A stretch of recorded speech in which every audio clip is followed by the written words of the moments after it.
घर बैठे। 20 मिनट में 20 खबरों में आप दर्शकों का स्वागत है और आपके साथ मैं हूं आसिफ खान।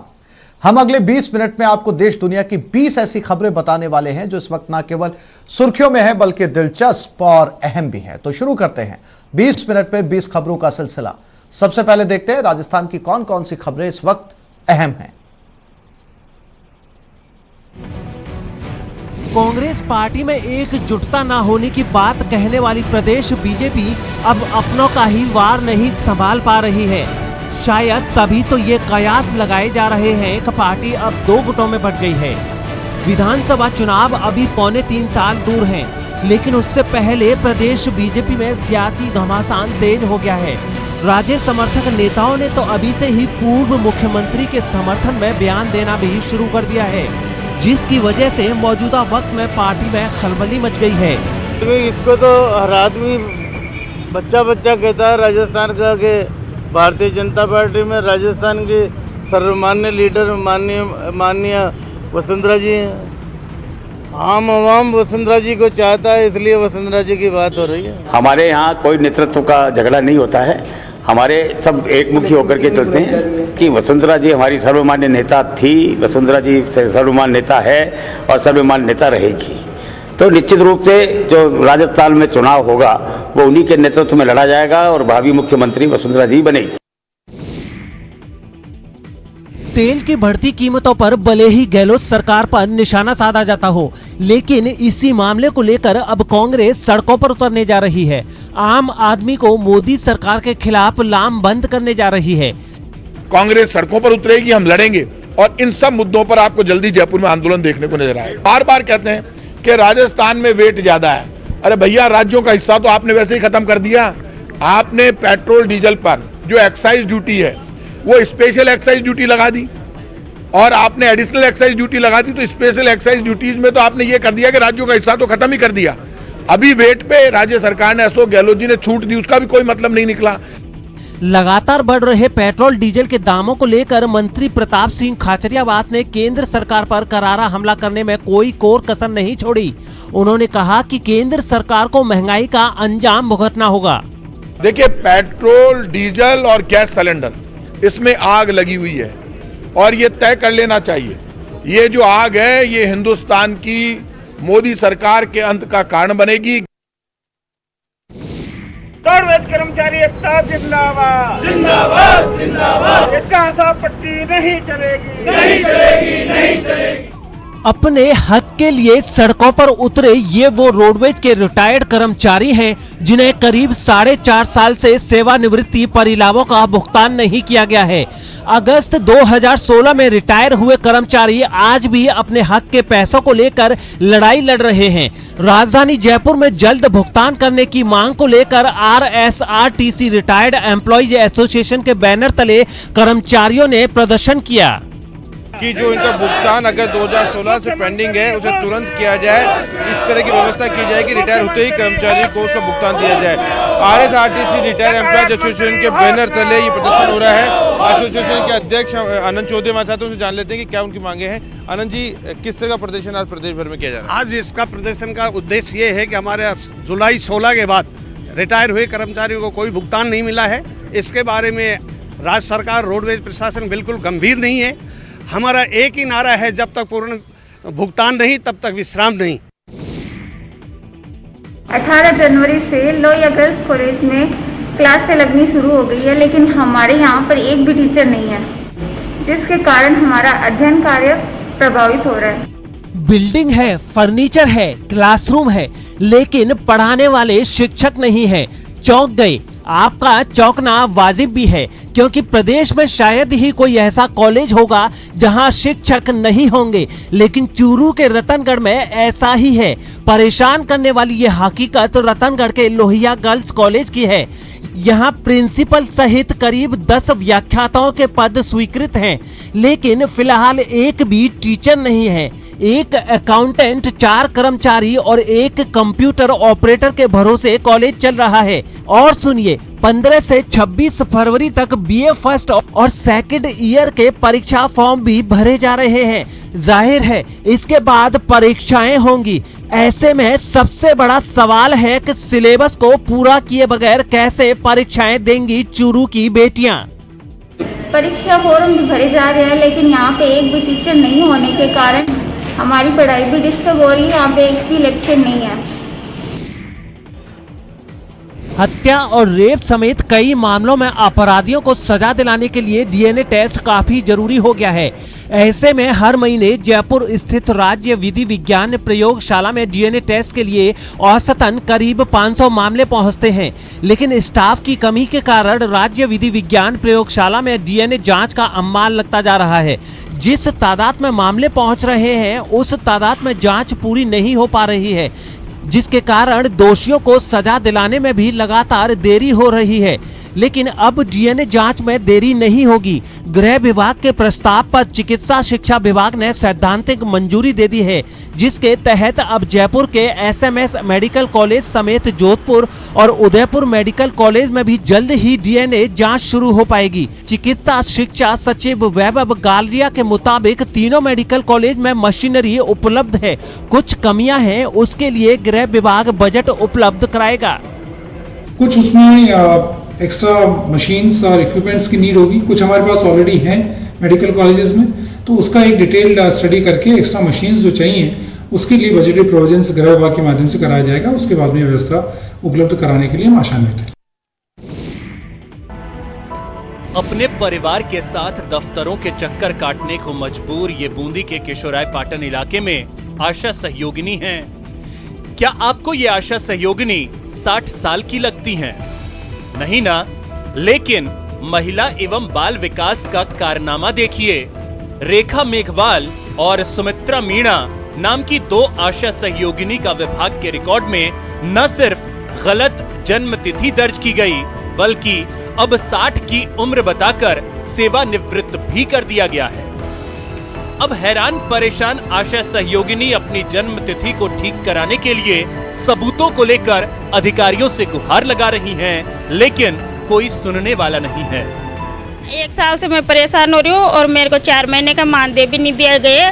इसको रिटायरमेंट कर दिया मेरे को, और इस महीने मैंने ना कोरोना में भी पूरी हिम्मत के साथ पूरी ड्यूटी सेवा की है मैंने। रेखा और सुमित्रा का जो जन्म तिथि संशोधन है, जो उसकी वजह से इनको पेंशन के आदेश दे दिए, जो जयपुर जाके संशोधन हो जाएगा तो इनको नौकरी मिल जाएगी। अभी आशा भले ही निराशा में हो, लेकिन अब उम्मीद है कि उसकी निराशा एक बार फिर आशा में बदलेगी। लेकिन इन सब के बीच कुछ सामने आया है तो बस विभाग की लापरवाही।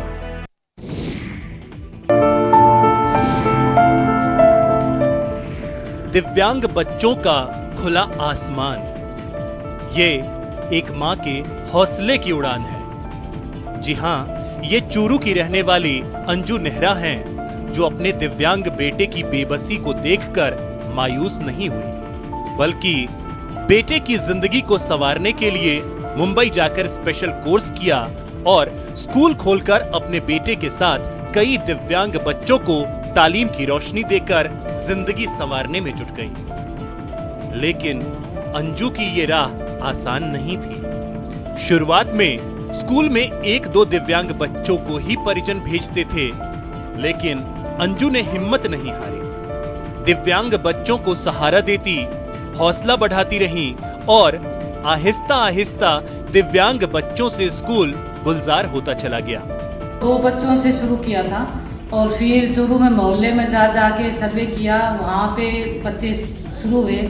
आज 2013 से लेके आज 2021 में मतलब करीबन 8 साल होने जा रहे हैं, तो उसमें आज 70 या 75 बच्चे के आसपास हो गए।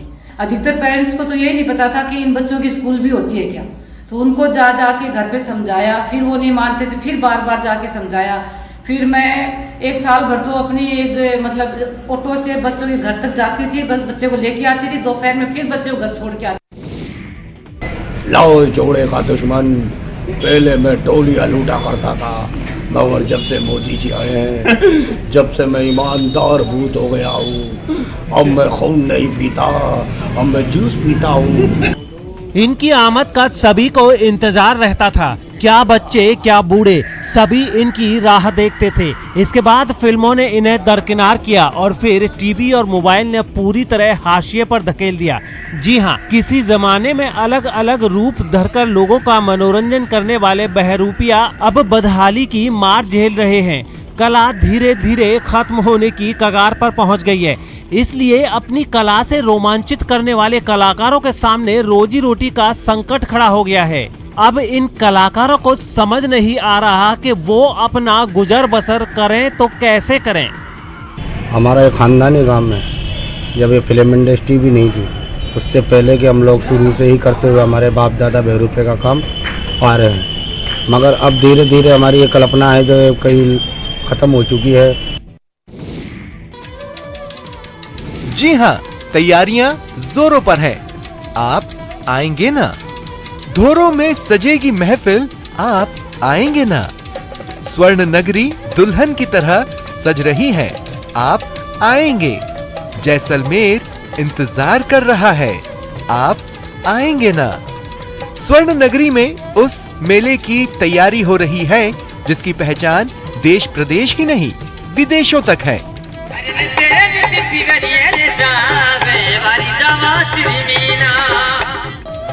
जैसलमेर में मरु महोत्सव की तैयारियां जोरों पर है। 24 से 27 फरवरी तक जैसलमेर में मरु महोत्सव का आयोजन होगा, लिहाजा शहर को सजाया जा रहा है, संवारा जा रहा है। जैसलमेर में आने वाले पर्यटकों को संपूर्ण सुविधाएं मिले, उन्हें एक अच्छा वातावरण मिले, उसके लिए शहर के मुख्य दीवारों पर भित्ति चित्रों का निर्माण करवाया जा रहा है। इस बार मरु महोत्सव को नया साल नई उम्मीद नया जश्न की थीम पर मनाया जाएगा। नया साल नई उम्मीद नया जश्न। कोरोना के बाद लोग काफी डिप्रेस थे। नए साल में जब कोरोना थोड़ा कम हुआ, लोगों में नई उम्मीद जागी है और हम चाहते हैं कि नए जश्न में नए फेस्टिविटी के साथ इसको मनाया जाए। तो फिर देर किस बात की, आप भी परिवार के साथ तैयारी कर लीजिए। 20 मिनट 20 खबरों में आप देख लेते हैं कुछ अन्य राज्यों की खबरें। गाजे बाजे के बीच गाड़ी में खड़ी होकर डांस करती दुल्हन, एक जोरदार धमाका और अफरा तफरी।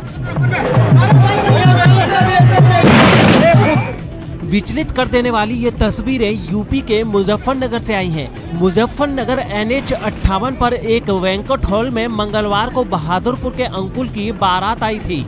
देर रात हाईवे पर बारात निकल रही थी। इसी बीच पार्लर से आई दुल्हन नेहा भी कार के सनरूफ से निकलकर डांस करने लगी।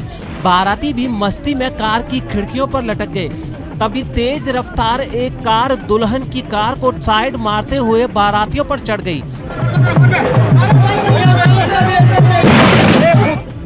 जिसके बाद बारात में अफरा तफरी मच गई। इस हादसे में 12 लोग घायल हुए हैं जबकि एक शख्स की मौत हो गई है।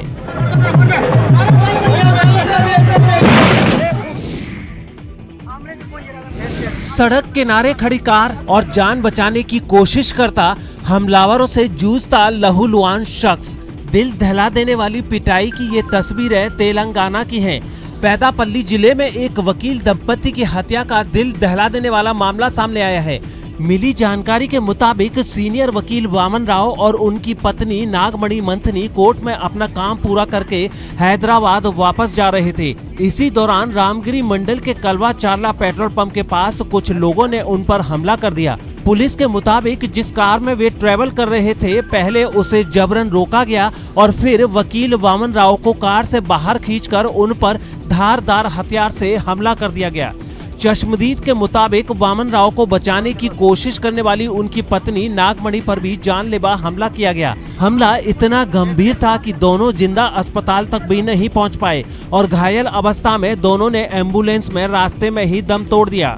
अपनी मौत से पहले वकील वामन राव ने हमला करने वाले व्यक्ति का नाम कुंता श्रीनिवास बताया था।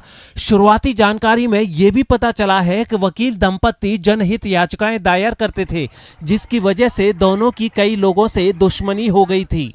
लेकिन हैरानी की बात तो ये है कि जिस वक्त वो घायल अवस्था में सड़क पर पड़े हुए थे तो लोग पुलिस और एम्बुलेंस को सूचना देने की बजाय मौन खड़े देखते रहे। कुर्सी पर काबिज मन से कार्यकर्ता हुक्म सुना रहा है, कुछ लोगों के बिल कम करने का फरमान सुना रहा है। बात नहीं मानी गई तो दिमाग का पारा चढ़ा और फिर टेबल पर वार कुर्सी पर प्रहार किया गया।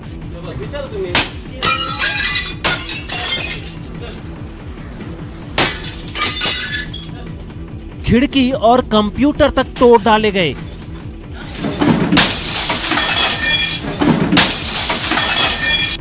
तस्वीरें नवी मुंबई की हैं। बढ़े हुए बिजली बिल को लेकर मनसे कार्यकर्ताओं का गुस्सा थमने का नाम नहीं ले रहा। इसी कड़ी में बुधवार दोपहर को 1 दर्जन मनसे कार्यकर्ता नवी मुंबई के नेरुल स्थित MSEDCL ऑफिस पहुंचे और जमकर तोड़फोड़ मचाई। कार्यकर्ताओं ने अपने हाथ में स्टिक ली हुई थी। पहले उन्होंने कुछ लोगों के बिल करवाने की मांग की और जब बात नहीं बनी तो हंगामा करते हुए कार्यकर्ता तोड़फोड़ मचाने लगे। गौरतलब है कि कोरोना लॉकडाउन के दौरान सभी लोगों को बिजली के बढ़े हुए बिल आए थे, जिन्हें कम करने का भरोसा भी ऊर्जा मंत्री ने दिया था, लेकिन बाद में उन्होंने यू टर्न ले लिया था। मनसे कार्यकर्ताओं ने कोरोना महामारी के दौरान भी बिजली कंपनियों के खिलाफ आंदोलन छेड़ा था, लेकिन उसका कोई खासा असर नहीं हुआ था।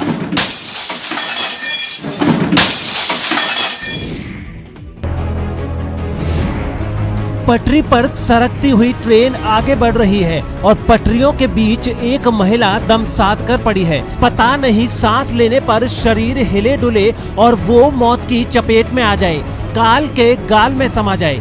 हिला देने वाला ये मंजर हरियाणा के रोहतक का है। महिला के सिर पर नाचती मौत को देखकर देखने वालों की सांस हलक में अटक गई। लोग उसकी सलामती की गुहार लगाने लगे। कुछ समय बाद जब ट्रेन गुजर गई तो लोगों ने महिला को ट्रेन से निकाल लिया और सब ने कहा ये तो चमत्कार हो गया। तो एक बुढ़िया शीला बाईपास की तरफ से आई और वो नीचे के निकलने की कोशिश की, तो मैंने कहा पब्लिक ने भी कहा आप नीचे के मत निकलिए, गाड़ी चल पड़ेगी, लेकिन बुढ़िया नहीं मानी, उसको जल्दी थी। तो उसके बाद निकलने की कोशिश का गाड़ी अचानक चल पड़ी, तो लोगों ने कहा आप नीचे लेट जाइए, आपका कुछ नहीं होगा। इस तरह गाड़ी पास होगी, बुढ़िया उठ कर चल पड़ी। तो लोगों हमने भी समझाया। क्रिकेट पिच पर सब कुछ सामान्य है। गेंदबाज गेंद फेंकता है और बैट्समैन उसे हिट करता है। नॉन स्ट्राइकिंग एंड पर खड़ा बल्लेबाज रन लेने के लिए कुछ कदम आगे बढ़ाता है और फिर अपनी जगह पर लौट आता है। दूसरी गेंद डाली जाने वाली होती है, तभी बल्लेबाज बैठता है और निढाल होकर गिर जाता है। शख्स को अस्पताल ले जाने पर डॉक्टरों ने उसे मृत घोषित कर दिया और मौत की वजह दिल का दौरा बताया गया है। मामला पुणे जिले के जुन्नर तालुका तहसील का है। 17 जनवरी को जामू बूथ संघ और ओजर संघ के बीच मैच के दौरान ये दुखद घटना घटी। दिवंगत खिलाड़ी का नाम बाबू नलावड़े बताया जा रहा है। घटना के बाद उनके परिवार में मातम है। उनके दोस्तों के लिए भी ये यकीन कर पाना मुश्किल हो रहा है। ऐसा पहली बार नहीं हुआ है जब किसी क्रिकेटर की मैदान पर मौत हुई हो। इससे पहले पिछले साल ओडिशा के केंद्रपाड़ा में महज 18 साल का खिलाड़ी बीच मैदान पर गिर गया था और उसकी मौत हो गई थी। केंद्रपाड़ा जिले के कॉलेज में एक स्थानीय मैच चल रहा था, जहां एक खिलाड़ी को दिल का दौरा पड़ा और अस्पताल में उसे मृत घोषित कर दिया गया। जिसे आप में से कई लोग शिवलिंग समझ रहे हैं, वो एक विशालकाय घंटा है। एमपी के मंदसौर के विख्यात अष्टमुखी पशुपतिनाथ मंदिर में जल्द ही इस भारी भरकम घंटे की गूंज सुनाई देगी। वसंत पंचमी के दिन 6 साल के प्रयासों के बाद विशालकाय घंटा मंदिर पहुंचा दिया गया। इस मौके पर एक खास यात्रा भी निकाली गई, जिसमें हजारों लोगों ने शिरकत की। महाघंटा तैयार होने के बाद लंबे समय तक प्रशासनिक सहमतियां नहीं बनने से घंटा मंदसौर नहीं पहुंच पाया था, लेकिन मंगलवार को जब महाघंटा मंदसौर पहुंचा तो उसे देखने के लिए भारी संख्या में लोग उमड़ पड़े। विशालकाय घंटे को स्थापित करने के लिए 2015 में योजना बनाई गई थी, जिसके लिए एक संस्था ने 3 साल तक अलग अलग जगहों पर यात्राएं निकाली और लोगों से पुरानी पीतल की वस्तुएं और दूसरे सामान भी लिए। इकट्ठा हुई सामग्री को अहमदाबाद भेजा गया और उन्हीं से इस विशालकाय महाघंटा का निर्माण किया गया। घंटा निर्माण में करीब 1 साल का वक्त लगा है।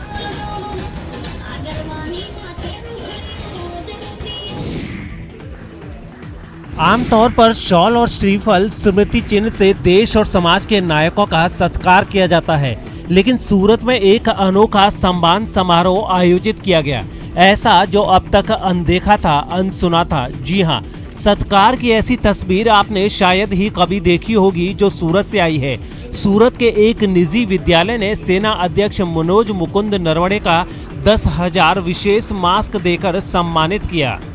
इंडियन आर्मी आज जब कोरोना में सब अपने फैमिली के साथ घर पे थे, तब इंडियन आर्मी अपनी प्रोटेक्ट कर रही थी, तो सोचा कि एक छोटा सा ऐसा कुछ प्लान करें कि ताकि हम इंडियन आर्मी के पास पहुंच पाए और हमारा एक छोटा सा तोहफा इंडियन आर्मी को मिले, ताकि हमारे बच्चे और सूरत के नागरिक कुछ ना कुछ इंडियन आर्मी को प्रेजेंट कर सके।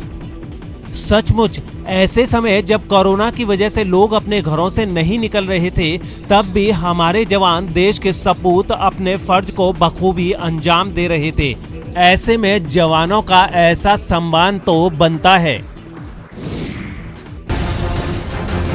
बेसहारा कुत्तों की सेवा को सम्मान मिला। आगरा की रहने वाली विनीता अरोड़ा को अंतर्राष्ट्रीय सम्मान से नवाजा गया है। विनीता पिछले 40 साल से सड़कों पर घूमने वाले बेसहारा कुत्तों की देखभाल कर रही हैं। उन्होंने इसके लिए एक कैस्पर्स होम बना रखा है, जहां सड़कों पर घूमने वाले बेसहारा कुत्तों को रहने के लिए घर मिलता है। यहां इनके खाने की उचित व्यवस्था भी की गई है और इसी नेक काम के लिए विनीता अरोड़ा को सम्मान से नवाजा गया है। लॉकडाउन के दौरान जो हम लोगों ने काम किया उसके लिए आज हमें ये अवार्ड मिला है इंटरनेशनल। इट्स कॉल्ड ये शाइनिंग कंपैशन वर्ल्ड अवार्ड और आई एम वेरी ऑनर्ड कि हमें चुना गया इसके लिए।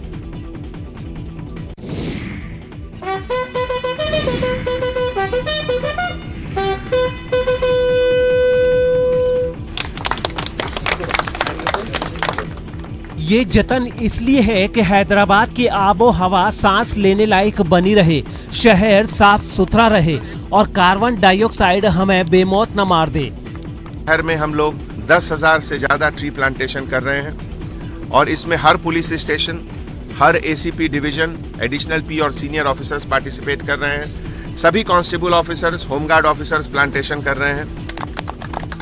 अमन और समाज के दुश्मनों के साथ जंग लड़ने वाली हैदराबाद पुलिस अपने सामाजिक दायित्व के प्रति भी सचेत है, तभी तो वो समय समय पर पौधारोपण का कार्यक्रम भी चलाती है। इसी कड़ी में उसने सीपीएल कैंपस में 1000 पौधे लगाए हैं। सचमुच ये हैरत और अफसोस की ही बात है कि जिस देश में समाज में पेड़ पौधों को पूजने की प्रथा रही है, अब उसी देश में, उसी समाज में पेड़ कम हो रहे हैं। बदलते दौर के साथ लोगों का प्रकृति से रिश्ता टूट रहा है। बढ़ती आबादी की जरूरतों को पूरा करने के लिए वृक्षों को काटा जा रहा है। नतीजन जंगल खत्म हो रहे हैं, जिसकी कीमत आम आदमी को चुकानी पड़ रही है। और इसीलिए पर्यावरण को बचाने के लिए इस तरह का सामाजिक सरोकार हर किसी के लिए जरूरी है। 20 मिनट 20 खबरों में आप देख लेते हैं कुछ अंतर्राष्ट्रीय खबरें। गुजरात में एक तेल टैंकर में धमाके से भड़की आग पर काबू पाने की कोशिश दूसरे दिन भी जारी रही। इस हादसे में अब तक 500 से ज्यादा गाड़ियां जलकर राख हो चुकी हैं, जबकि 17 से ज्यादा लोग घायल हो गए। तेल टैंकर में आग 2 दिन पहले अफगानिस्तान ईरान सीमा के पास लगी थी, जिसने कई गाड़ियों को अपनी गिरफ्त में ले लिया, जिसके बाद उनमें जोरदार धमाके होने शुरू हो गए, जो इतने जबरदस्त थी कि आसमान में आग के गोले बनते दिखाई दिए।